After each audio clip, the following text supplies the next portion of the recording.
Good afternoon, and thank you for joining us today.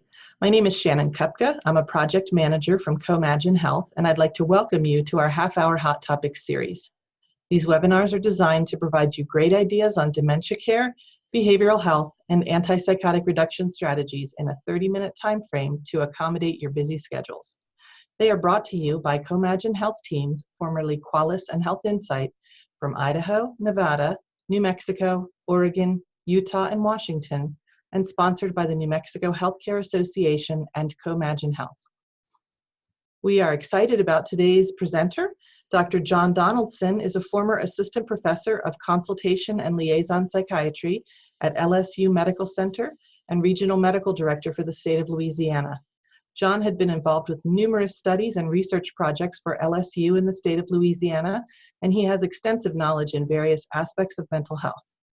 He obtained his Doctor of Osteopathic Medicine from the University of North Texas Health Science Center in Fort Worth, Texas, and completed his psychiatric residency in general and child and adolescent psychiatry at USC LA County Medical Center in Los Angeles, California. He's currently in private practice providing psychiatric treatment over the entire age spectrum, child through geriatric. I will now turn things over to Dr. Donaldson. Dr. Donaldson, you may get started. All right, let's start with slide 2, please. So this slide basically talks about or shows the types of dementia that we know about. So about 65% of people have Alzheimer's disease.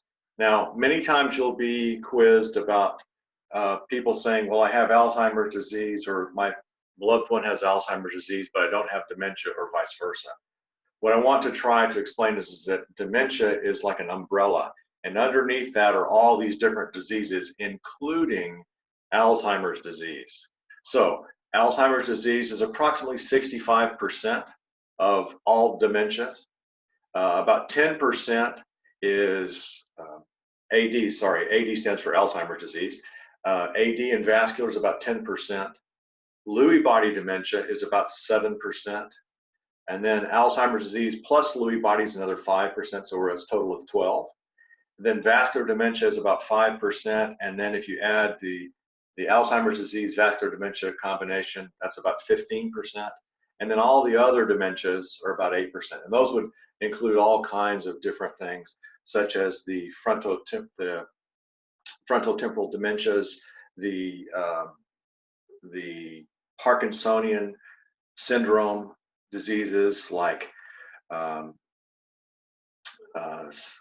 corticobasal degeneration, things like PSP, which stands for,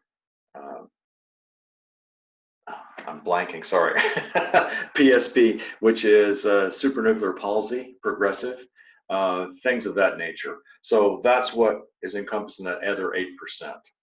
Okay, let's go to the next slide, please. Now this is a picture of showing the basically cartoonish version of the pathology you see with Alzheimer's disease. So on your left, there's a normal brain, and you can see that this little section of tissue has been blown up here, and you see the two neurons. And you can see that the spaces, the tissue spaces in between the two neurons are pretty much clean. If you move over now to the Alzheimer's part of the brain graph here, or cartoon, you can see how shrunken this is. So the main thing that you see whenever you do, for example, a MRI or CT of the brain, you will see this big difference in a normal brain with this whole area is pretty much filled with brain, versus the other side, which looks like it's been all eaten away. So it's shrunken, if you will.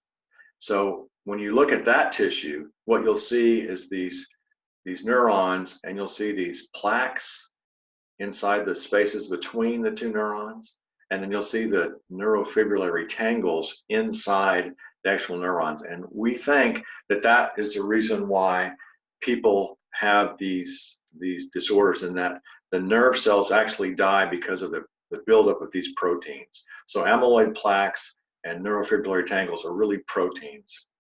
So most diseases of the neurodegenerative type revolve around a gene making a protein that's not the right protein. So you will have a gene that's supposed to make a particular type of protein, And what happens is that it's mutated, and therefore the protein that it makes is also mutated and doesn't work correctly and causes these diseases. Does that make sense? I hope so. Okay, so the next slide, please, number 4. This is a new type of dementia, and this is to go along with the graph I showed you above.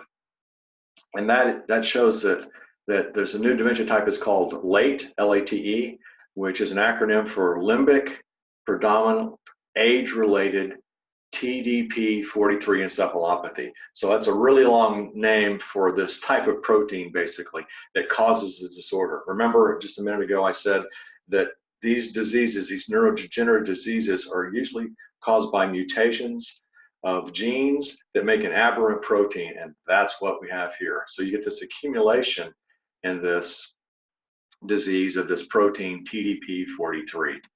So this disease mimics Alzheimer's disease. So you see a decline in mental ability, severe enough to interfere with independence and daily life. Again, it's caused by the TDP-43 protein deposits in the brain, and that's in juxtaposition to beta amyloid accumulation, which is what you see in Alzheimer's patients. So it's a different type of protein. Now, this is a very interesting disorder because it mostly affects people older than 80 years old. So 1 in 4 people older than 85 demonstrated this neuropathic change, and they refer to it as late-NC, or neurological change, okay? So anyway, I just wanted you to know that in case you hear that. So late is what you'll see in your older patients that have dementia. Many of those people have this disorder and not Alzheimer's, although they look very much the same behavioralistically.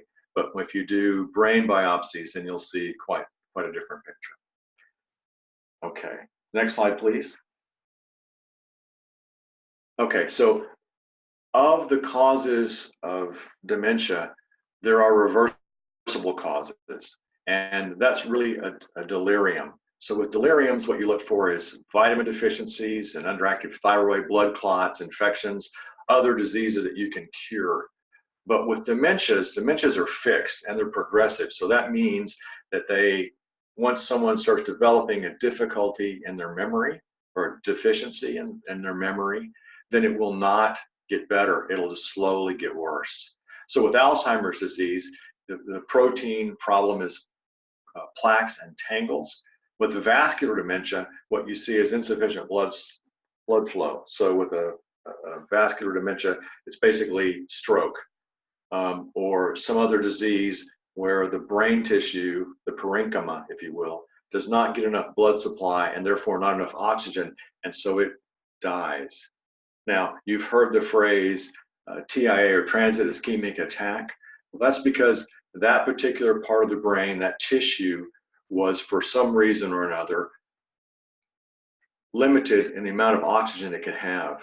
But for just a short enough period that it didn't actually kill the cells, the brain tissue, it just injured it, and it takes a while for it to recover.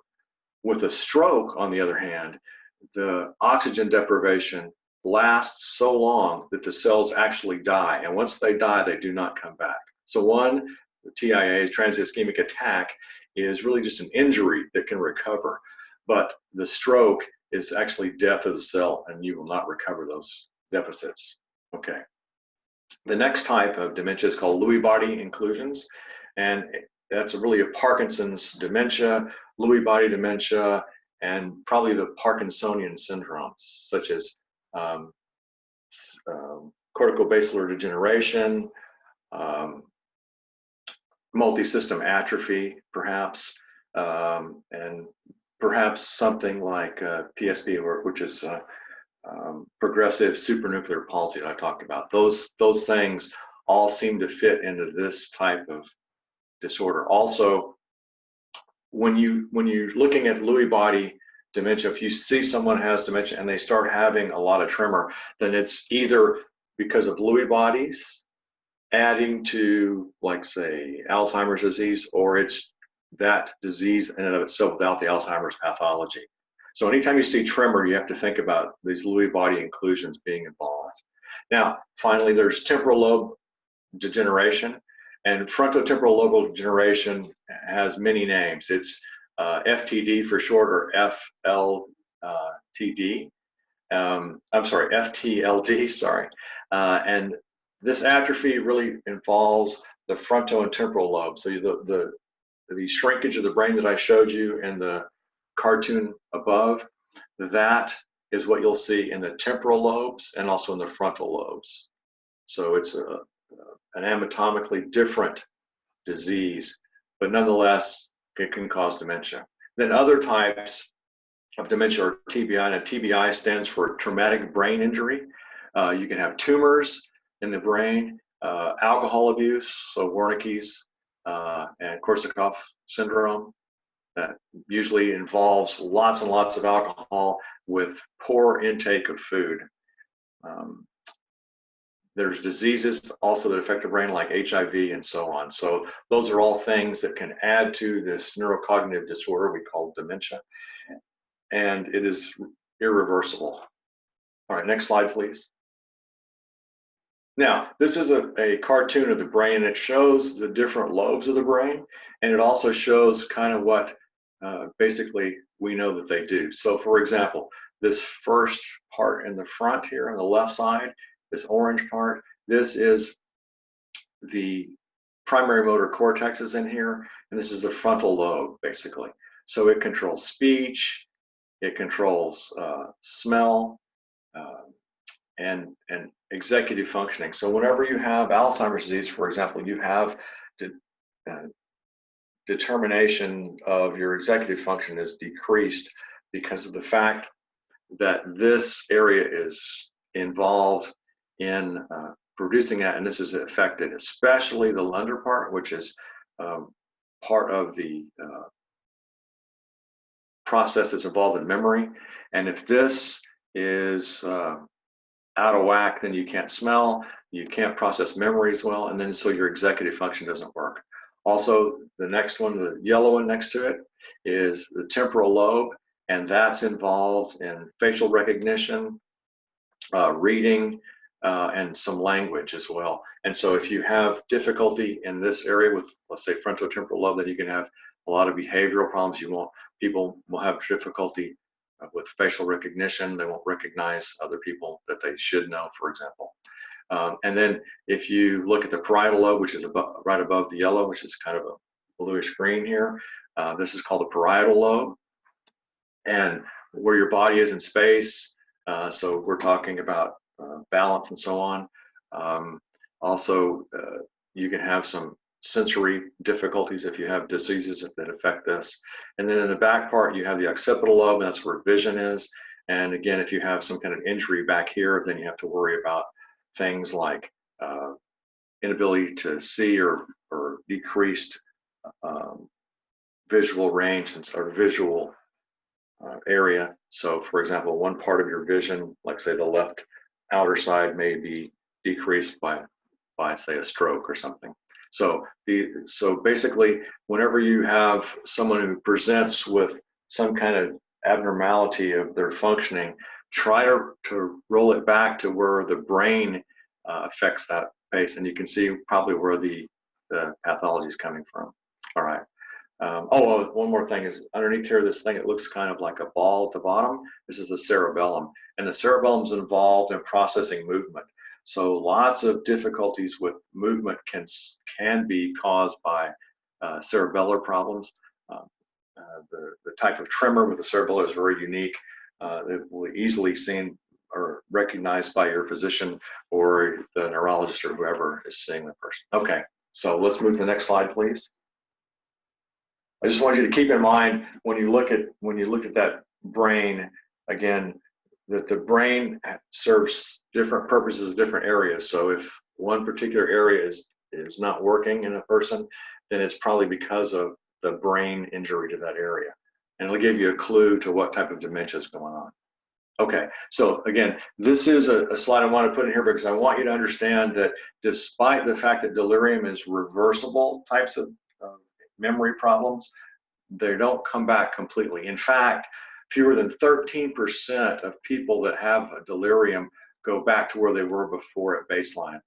So they'll be running along, let's say, they're doing very well, that you can have great conversations with and so on. After they have delirium, usually, so 97% of the time, or 87% of the time, these people will not recover fully, and so they won't be as bright or as sharp as they were when you saw them before the delirium. That makes sense. So in one study, for example, 53% of patients with delirium had significant deficits in their cognition at 6 months, and that continues out. Okay, so remember, treatment does not mean that they return to normal, even if the delirium resolves.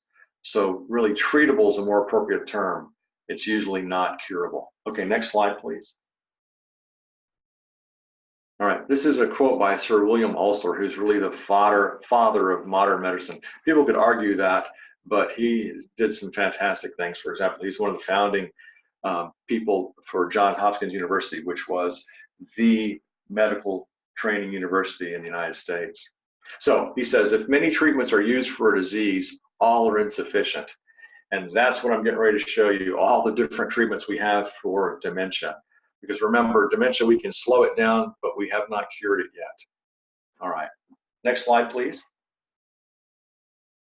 Okay, whenever you look at medications and so on, and ideas about correlations between if you take this, then you have less risk of dementia, you have to remember that these are the things that limit the ability for us to measure whether or not we're making an impact in this disease or not. So with dementia trials, the power of the placebo in dementia trials ranges from 30 to 60%. That's huge. So for what that means is that when some group of people are placed on a medication, and you have these people that are the active group, then you also have a placebo group. So you have people that are given a placebo, not the active medication, and then they test these people. And at the end of the study, they say, okay, how many of them responded positively and how many did not? And what you find is that 30 to 60% of the people who don't get any treatment at all but think they're getting it still respond, still get better. So it's very difficult to pick out what is really advantageous and not. Okay. There's also no consistency or standards on how the comparisons across different trials. So you'll have one medication that will be tested one way, another one that's similar but never exactly the same. So it's sometimes very difficult to find out which is really working or not, and which is better than the other. The other thing you have to remember is that there's type 1 errors and type 2 errors. So a type 1 error is a false positive. That is that you give someone a treatment and you think it works, but it actually does not work. That's a false positive. So that's what all the trials, the FDA trials and so are all looking for, these type 1 errors. But the type 2 errors are false negative. That means that you have a treatment that looks like it doesn't work, but actually it does work. And so again, it's very difficult to figure out if a medication is working or not, or a treatment is working, because of these types of errors. And again, the FDA looks for this, but they don't look for the type 2. All right, so what does that basically mean? It means that there may be treatments that we've looked at before and thought they didn't work, but actually they did. So they were falsely negative. That is, that they do work, but we just didn't recognize that they did. The other thing to remember about all of this is with dementia, it's a very, very long disease, and it takes a long time for these symptoms to show up. So it may be that some of the treatments we have, we need to start way early. And if we did that, then we preserve the brain function and these cells. But by the time that these people are involved in the study and we try these treatments, it's already too late. In Texas, where I'm from, they say it's closing the barn doors after the horses have already left. And that's kind of what's going on. So again, we can't rebuild brain tissue. So many of these pharmacokinetic problems that we have are part and parcel of the fact that we've just started treating them too late. Okay.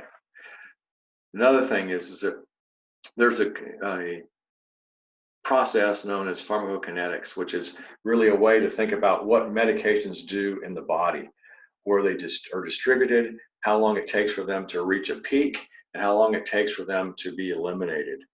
So that's one thing with medications. The other thing with medications is the pharmacodynamic part, and that is what the medications actually do. So for example, in antidepressant treatment, the pharmacokinetics are that once you use, for example, an SSRI, which is a serotonin antidepressant, that medication will increase the serotonin within 30 minutes. However, that increased serotonin will do nothing for those cells and for the total treatment of depression until a receptor is built. And it takes weeks to do that, usually 2 to 6 weeks for these receptors to be built inside the cell and moved out to the cell membrane. So again, you get a kinetic action immediately, but the dynamic action takes weeks and weeks and weeks. And that's also one of the things that makes it difficult to see if a medication is working or not. Now, finally, there's been many types of things that people have tried, different vitamins, for example, different types of medications and so on. And sometimes it looks like they work and sometimes they don't.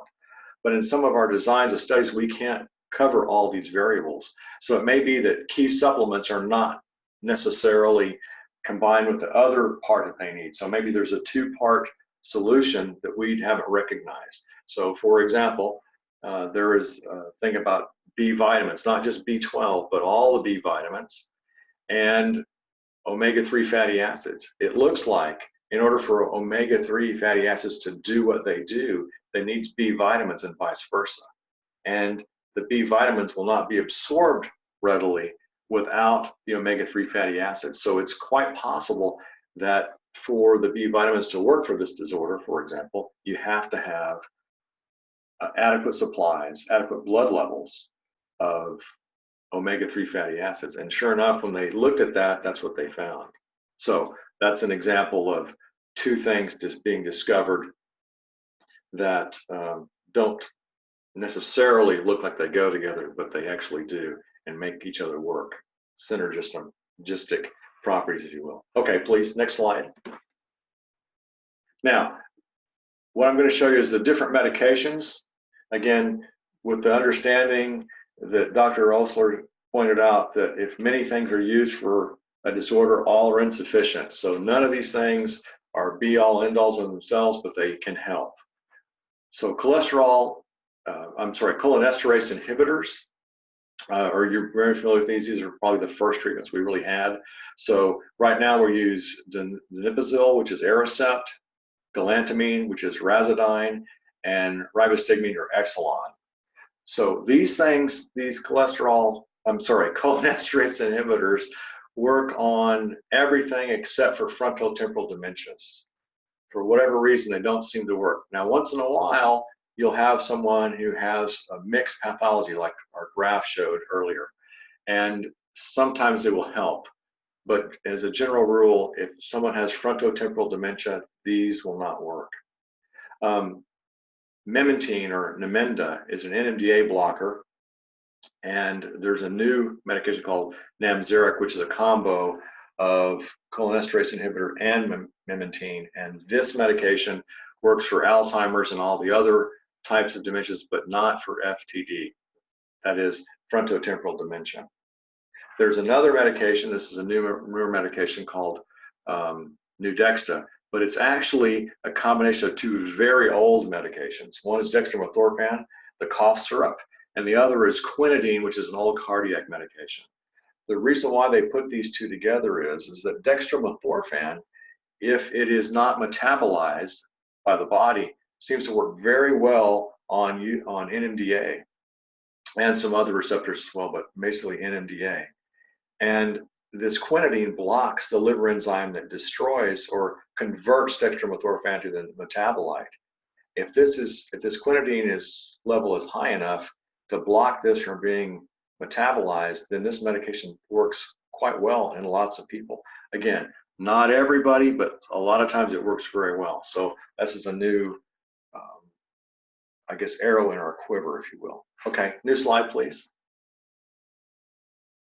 Now, the old standby are SSRI Antidepressants, and that stands for Selective Serotonin Reuptake Inhibitors, and that's often used when people have any symptoms of depression or in people that have frontotemporal dementia. One of the things that they can have is obsessive compulsive type behaviors, especially around food and so on.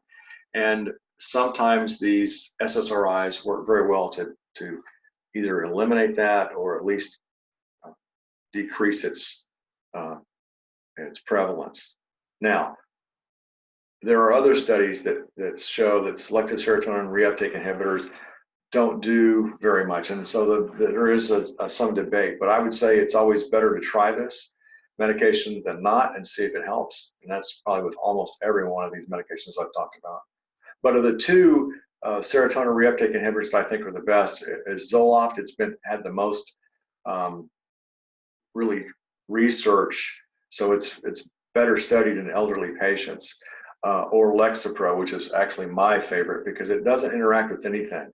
Remember, I told you that one of the advantages of this new medication combination, dextromethorphan and quinidine, is that quinidine blocks the liver enzymes.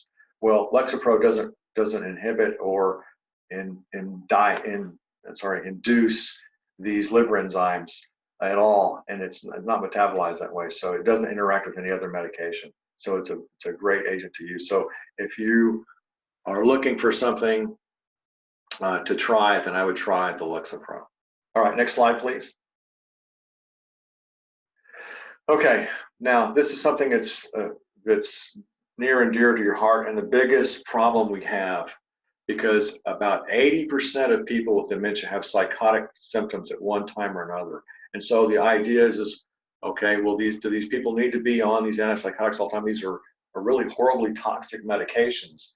But sometimes you have to do this because is it worse for them to be in this horrible nightmare while they're awake, or to worry about the toxic effects of these medications and making them too sleepy, or what a lot of people think is a horrible, inhumane way to treat people? That's a very difficult question, but I would say that what Dr. Lon Snyder, one of my professors, said that I thought was right on point was atypicals in the elderly patients show a 2% risk of death.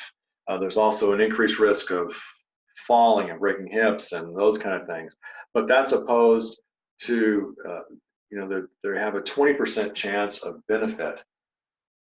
Right, so to me, that's a factor of 10 difference, and you have to take that into consideration. And if behavioral treatments that your staff has do not work, then you have to think about these atypical antipsychotics.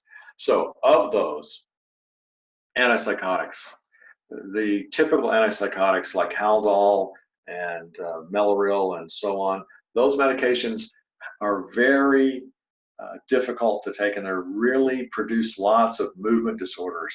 So I would suggest that those are really contraindicated. Now that's my own idiosyncratic feeling, because in emergency rooms all over the place, they give people Haldol and Ativan when they're having agitation, no matter how old they are. But I don't think that's correct. I really think that you should use Seroquel, Zyprexa, and if your healthcare system has the resources, then Clozaril is the best of all of these three for these particular disorders. Now, these psychotic symptoms are not always present in people, so I think that once someone is started on an atypical medication, they need to be taken off the medication periodically just to see if they can respond without it. But one of the things that you'll see, for example, is if you start, like, say, a low dose of Seroquel with someone who has symptoms that feels paranoia, that thinks that their family's stealing money from and they're breaking into their house and moving their things. Sometimes with a couple of weeks worth of Seroquel treatment, that goes away and they're back to being loving and understanding, and they're not continually in this nightmare that all these people are working against them. So there are definitely benefits. And again, I would quote Dr. Schneider, 2% risk of death, 20% chance of benefit. All right. So the other thing to remember with these medications, besides increased risk of causing falls, increased risk of pneumonia, and so on, the main thing that you have to worry about is that almost always they cause is cognitive dulling. So sometimes they're like a chemical restraint. So you have to be very careful and use the lowest dose possible, and only use these medications when nothing else works, is what I would say. All right, I'm sorry. Next question. Next slide, please. Now, Lewy body-associated dementias, these are the ones that have Lewy bodies associated in them. So the pathology of the nerves has these inclusions called Lewy bodies. And what you see with this disease, the hallmark, if you will, is tremor. So if you have a patient that has any kind of tremor, then you need to suspect that perhaps this is going on. There's Lewy bodies. So when you're treating someone with this type of disorder, you need to think about the cholinesterase inhibitors, but especially Exelon. Exelon seems to be particularly useful for this disease. Now, there have been research papers since the original one came out saying it was helpful that say that maybe it's not so much. But I would always defer to at least trying this medication first. And it comes in a patch form, but really I think it's probably easier to use the pills at smaller doses and slowly increase it to the maximum that they're able to tolerate. And sometimes there's miraculous improvements once the dose gets high enough. Okay, so again, atypical antipsychotics for psychotic symptoms, they often cause extrapyramidal symptoms like we talked about. So traditionally, quetiapine works. Low dose clozapine is probably better, but now there's a new agent called Nuplazid, which is TOC, which stands for the treatment of choice. And I would say that it's very, very effective. In fact, this medication does not work on dopamine at all, so you don't have that muscle rigidity problem and exacerbation or worsening, if you will, of Parkinson's symptoms. With these agents, what you'll actually get is a medication now that works on the serotonin system, and by doing that, it downregulates the dopamine production, but without blocking dopamine receptors. So if you have someone who has a tremor, this medication may be the answer. It has a very, very long half-life, but it is a medication that sometimes works remarkably well in just a few days. And I'm not sure why that is, but I'll take it every time. If you have someone with Lewy body-associated dementias, they often have sleep problems, and prazosin, which is an antihypertensive agent used for nightmares and PTSD, sometimes works very well. And then Rosarum, which is an agent that stimulates the melatonin receptors in the brain, melatonin 1 and melatonin 2 receptor, and it sometimes is very effective. Okay, new slide, please. Okay, there's another agent that on the slide before that I didn't talk about. It's a medication called Nuedexta. Oh wait, I'm sorry. Yes, I did talk about that. I'm sorry. So Nuedexta is a combination of dextromethorphan and quinidine. Again, the quinidine just blocks the metabolization of dextromethorphan, so it stays in its latent state for longer, and therefore has this positive activity. It is FDA approved for this condition called pseudobulbar affect, or PBA. And PBA is the emotional response to a situation is inappropriate. You see a change from previous emotional responses. You see inconsistent or disproportionate mood changes depending on the environment. So for example, if you say hello to someone and they become very emotional by that, and they should not, I mean, it's out of proportion, then that's one of the symptoms of PBA. And again, it's not dependent on the stimulus. And these are really excessive reactions to a stimulus. So when you see that, and you see that quite often with people with dementias, The other things, for example, you'll see people that make these noises periodically and repetitively over and over again, for example. And sometimes this is part and parcel of this pseudovulvar affect. Well, the interesting part about this is this pathology involves a very long track of nerve cells in the brain that run from the frontal cortex down to the cerebellum. And if you can remember in our brain picture, that would be from the front of the brain all the way to the back to the ball on the bottom. And these tracks are very, very sensitive to different types of trauma because it's such a long pathway. Lots of different areas of trauma can cause injury to it. So you see the prevalence of this disorder in Alzheimer's disease somewhere between 10 to 74%. That's a huge range, but it depends on the study of how many of these people that have Alzheimer's disease actually also have PDA. With MS, which is multiple sclerosis, it's 7 to 52%. For Parkinson's disease, so that would involve the people with Lewy Body-type dementias, or Parkinson's type dementia, is about 26%. For people with stroke, which is another type which can cause dementia, is 11 to 52%, and TBI, which stands for total brain injury, is about 52%. So if you can see here with all these numbers, different percentages, there's a really high risk ratio if someone has one of these conditions that they also have PDA. And these other medications that I talked about will not work on this disease, this disorder. You have to use Nuedexta. So there you have it with that one. Okay, please, new slide. Okay, so I guess I came to the end. I just want to say one other thing. Again, there are some fantastic things that are happening in the future. There's many, many pharmaceutical agents that are working nonstop on trying to find some kind of help for these different dementias, for the people with these disorders. And so I think in just a couple of years, we're going to have a whole lot more stuff. So keep tuned into your source of information for this, because it's going to be changing and changing rapidly. And thank God. All right, any questions? Okay, while we take a moment to allow you guys to think of any questions, please enter them in chat. And I wanted to just make a couple of comments. One is that this presentation is going to be posted to our website in a few weeks.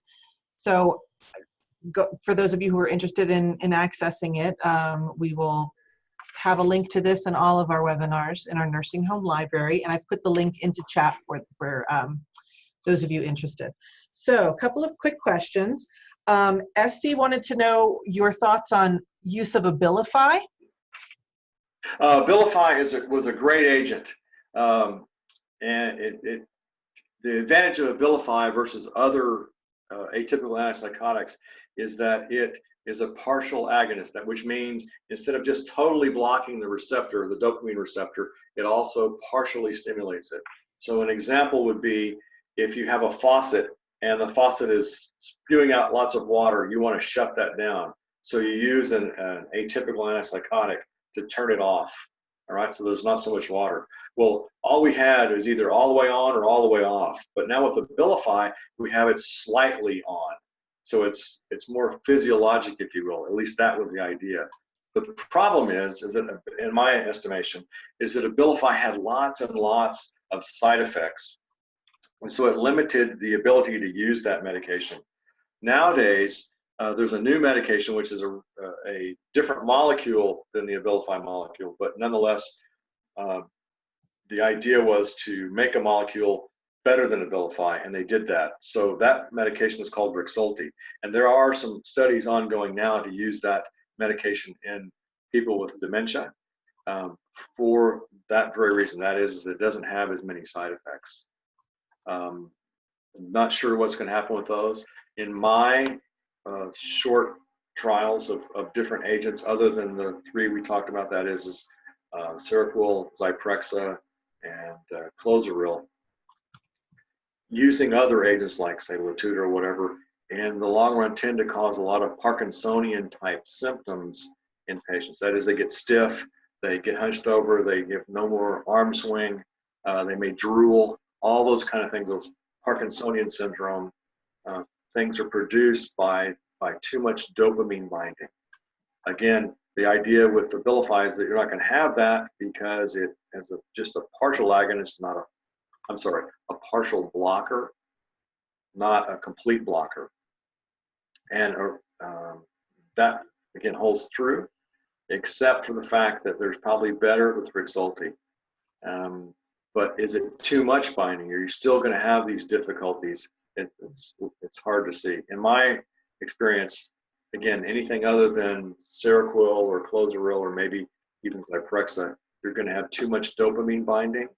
And even though you have fewer side effects in other areas, you're still going to have problems. So anyway, sorry, I gave you way more information than you need. The main thing is that Abilify, I don't think works that well because of the side effects. Rexulti looks like it might have that ability because it's like a new and improved Abilify, but the research is not finished yet, so I can't tell you a yes or no. Okay, thank you very much. And Esty, thanks you as well. I want to get to, Anne-Marie's question, which was, they were told not to use Nuedexta for dementia patients unless they've had a stroke or have PBA, and what are your thoughts? Well, yes, it's a very expensive medication, and you have to verify that there are symptoms of PBA, but the thing is the PBA symptoms are not really that clear-cut always. They can be modifications of the, how should I say this, of the list of symptoms you see with PBA per the package insert, for example. You have to use that with a grain of salt and understand that it's more than that. For example, just emotional lability without all the parameters involved in the diagnosis of PBA can sometimes respond very well to this Nuedexta. And the advantage of the Nuedexta is that it's not an antipsychotic. So most of the time when people are given this medication, it's because they're having horrible behavioral problems. And you can't talk them out of it. You can't redirect them. You can't use different types of therapy necessarily. So you have to try to use something to treat that. And up until Nuedexta came out, the only thing we really had was these low potency atypical antipsychotics. Well, with Nuedexta, sometimes these people will get relief without having that potential of toxicity from these atypicals. So doesn't always work. In fact, I would say that you've got about a 50-50 chance if someone has even a limited number of PBA type symptoms. But I think it's worth a try to see what happens, especially if you can get your physician to get samples and do a trial and see, because usually respond within 7 to 14 days. So I think it's worth it for the health of the patient. Okay. So since we're a little bit over, and Allison had a couple of questions, I'm going to have in her questions related to a definitive diagnosis of Alzheimer's after somebody has passed and finding that out through the autopsy, and also preventative studies. I think maybe we'll do those offline in the kind of the post-webinar brief. But I just want to say thank you again to our presenter, Dr. John Donaldson. We really, gosh, my brain is, he had a slide last time that said my brain is full, and my brain is definitely full today. So thank you for. I'm sorry about that. Oh, that's good. It's a good thing. So appreciate all your expertise today. I want to remind folks to please join us on July 19th for our next hot topic session, which is going to be on the vital 5 pillars of dementia care with Eric Collette from Idaho. And again, for those of you in New Mexico looking for CEUs, please make sure I've got your name and email of all attendees so that we can send you a test link. And those of you who are asking about a certificate of attendance, we will make sure your state lead has that and is able to follow up with you with a certificate of attendance. So thank you again, Dr. John Donaldson. What a great presentation, and we always appreciate having you on. And thanks to all of you for joining us. This concludes our Hot Topic event for today, so have a wonderful weekend. Thank you very much.